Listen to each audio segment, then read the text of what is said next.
Today we're going to talk about camera and housing preparation, specifically if you have an upcoming trip or you're going on a dive vacation. Prior to going on your trip, set aside about an hour and a nice quiet location in the house to sit down and prepare your equipment. The last place to be preparing your camera equipment is actually on the boat on the way to your first dive site. So a nice quiet location, nice and clean table surface. Sit down and open the housing. First thing to do is to remove the O-ring. So with the back door of the housing open, if you hold your fingers about 1.5 inches apart and gently squeeze and pinch the O-ring, you'll find that it will pop away from the track and you'll be able to remove it easily.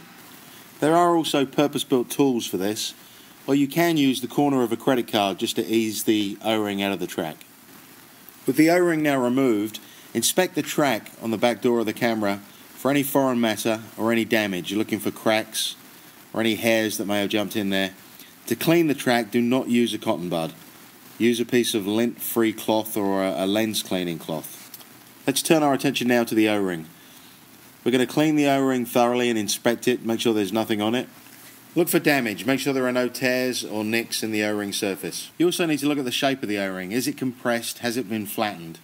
About every 2 years you should replace the O-ring on your camera.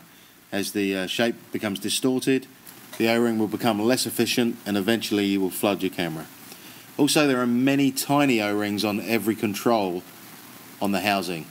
They're a lot harder to change, and you should send your camera back to the manufacturer to have it serviced, like I said, every 2 to 3 years.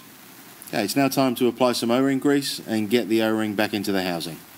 It's very important not to put too much grease onto the O-ring.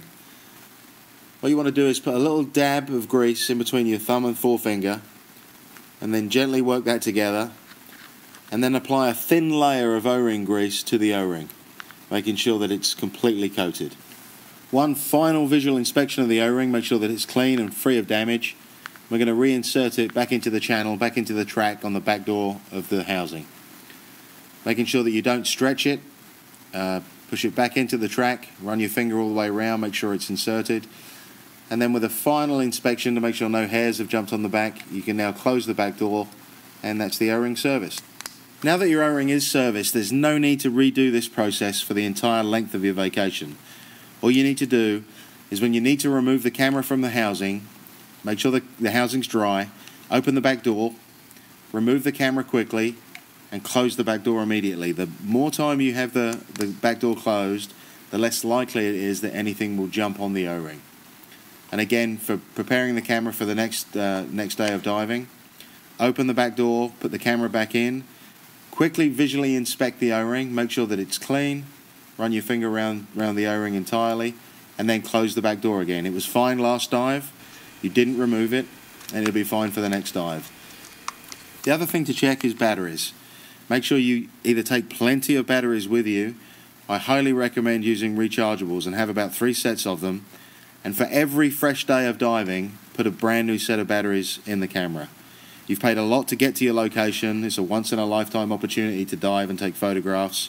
Why take the chance and dive with a half-charged set of batteries? The same applies for your storage card or your SD card on the camera. Either take plenty of them with you or have a laptop on hand so that at the end of every day you can download your pictures and start every day with a fresh storage card. You don't want to run out of space on your SD card while you're diving. Okay, your camera's ready to go. Let's do a quick watertight integrity test on the camera. Now I recommend doing this initially with the camera not in the housing. So remove the camera, do your visual inspection of the O-ring, close the back door of the housing, and then just immerse the camera into a bathtub or a basin of water. And what you're looking for is you're looking for a small stream of bubbles coming from around the crack of the back door. Now you will see bubbles coming from the housing. Obviously there are lots of air spaces where air can be stored. What you're looking for is a constant stream of small bubbles. That's indicating that the camera is taking on water. After about 30 seconds or so, you've checked the camera, there's no bubbles. Bring the camera up out of the water, dry it off, open the back door, and make sure there's no water inside. If it's passed the test, you're ready to put the camera back in, and your camera's now ready for your vacation. Now that same watertight integrity test you should do at the beginning of every dive.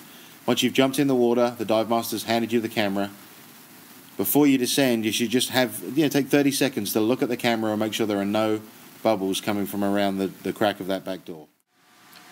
Well, I hope this information's been helpful to you. Just follow these few simple tips and have a great photography experience next time you go diving.